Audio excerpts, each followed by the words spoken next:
Isaiah 46 verse 10. From the beginning I revealed the end. From long ago I told you things that had not yet happened, saying, my plan will stand, and I'll do everything I intended to do. When history meets multi-millennium-year-old prophecy. 1441, history writes, Prince Henry of Portugal sponsored Anteo Goncalves and Nuno Tristeo's hunting expedition on the west coast of Africa in 1441. Portuguese courtier, Zurara wrote of their 1441 voyage to West Africa. In his chronicle, he records that the trip took place in 1441 when the kingdom had achieved some peace, 1, which is in reference to D. Pedro's March 12, 1441 letter stating that the kingdom had achieved civil peace, 2. This means Prince Henry's hunting expeditions on the west coast of Africa can be dated back to March or April 1441.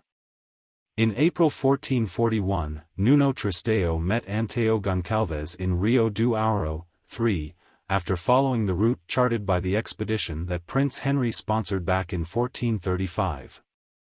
The two men kidnapped 38 Israelites and brought them back to Portugal.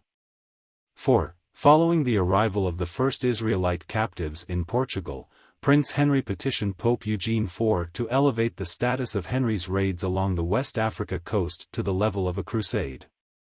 Within the context of crusading law, such a move would legitimize enslaving captives.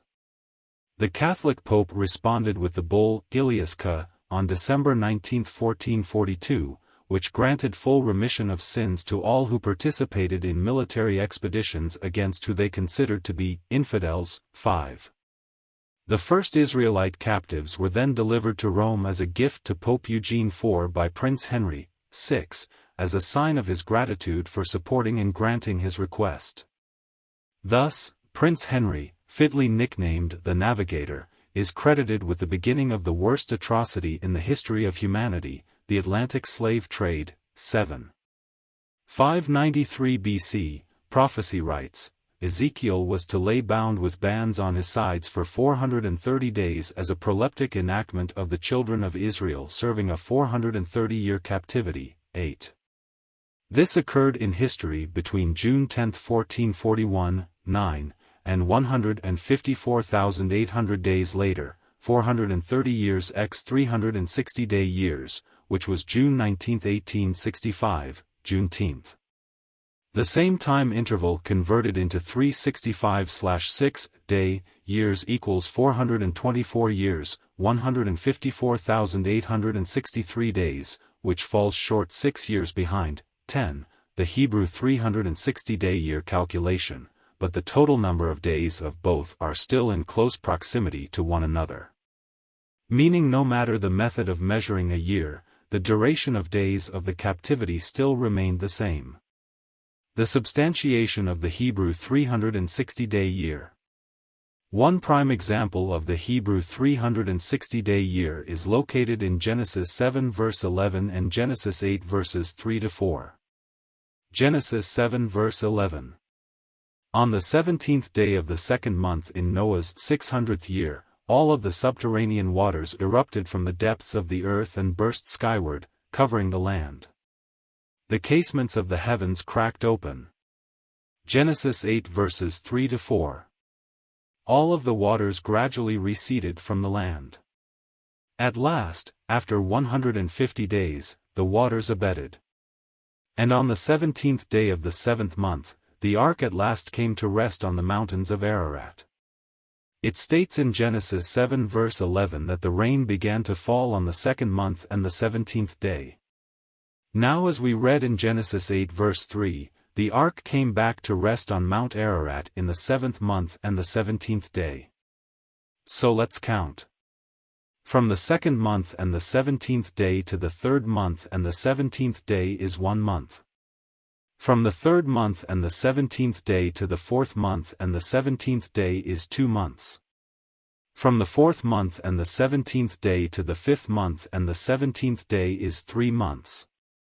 From the 5th month and the 17th day to the 6th month and the 17th day is 4 months. From the 6th month and the 17th day to the 7th month and the 17th day is 5 months. Also, as we read in Genesis 8 verse 3, this same period of time was also called 150 days.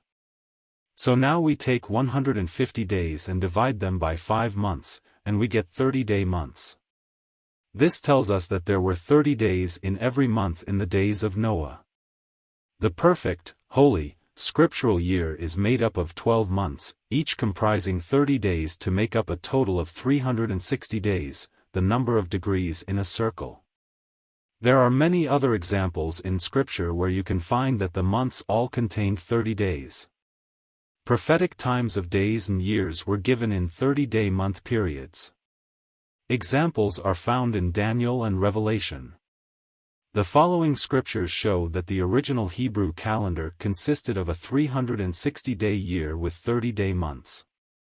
It says in Revelation 11 verse 2 and Revelation 13 verse 5 that the duration of the Great Tribulation is 42 months, which is 3.5 years. In Revelation 11 verse 3 and Revelation 12 verse 6, the Great Tribulation is 1,260 days. If we take the 1,260 days and divide it by 3.5 years, we end up with 360 days in a year. Then you have Daniel 7 verse 25, Daniel 12 verse 7, and Revelation 12 verse 14, which give a time period for the Great Tribulation as time, 1 year, times, 2 years, and half a time, half a year, equal 3.5 years. 3.5 years works out to exactly 1,260 days or exactly 42 months of 30 days for each month.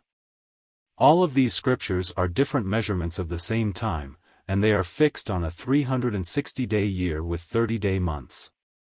In conclusion, Juneteenth 1865 is a fulfillment of biblical prophecy. Works and references cited. 1. Zurara, The Chronicle of the Discovery and Conquest of Guinea, Chapter 12. See also, Monumento Henricina, Tome 12, Pagina 211. 2. Arquivo Histórico de Câmara Municipal de Lisboa. Códice 18, Livro 2 dos Reis de Duarte e de Afonso v. Folio 23. See also, Documentos do Arquivo Histórico de Câmara Municipal de Lisboa, Livros de Reis, Tome 2, Pagina 278. See also, Monumento Henricina, Tome 12, Pagina 209. 3. Bueno, Eduardo. A Viagem do Descobrimento, Pagina 73. 4. Zurara, The Chronicle of the Discovery and Conquest of Guinea, Chapter 13. 5. Zurara, The Chronicle of the Discovery and Conquest of Guinea, Chapter 15. See also, Ricewell, Richard. Eugene 4, Papal Bulls of, in, Junius P. Rodriguez. The Historical Encyclopedia of World Slavery, page 261. 6. Barros, João de. Die Fahrten entlang der Westkust Afrikas und die Entdeckung der Inseln Porto Santo und Madeira, in, Gabriela Pagel. Heinrich der Seefahrer, oder die Such nach Indien, p. 282 ff. See also, Diggs, Ellen Irene. Black Chronology, from 4000 BC to the Abolition of the Slave Trade, page 35. 7. Matthew 24 verse 21. See also, Daniel 9 verse 12. 8. Ezekiel 4. 9. Matthew 24 verse 20. The Portuguese set an ambush at nightfall on June 10, 1441, Friday night Sabbath. 10. Matthew 24 verse 22. The Most High changed/shortened the time around the time of King Hezekiah from a 360-day year to a 365/6-day year, cf 2 Kings 20 verse 11. See also, Daniel 2 verse 21.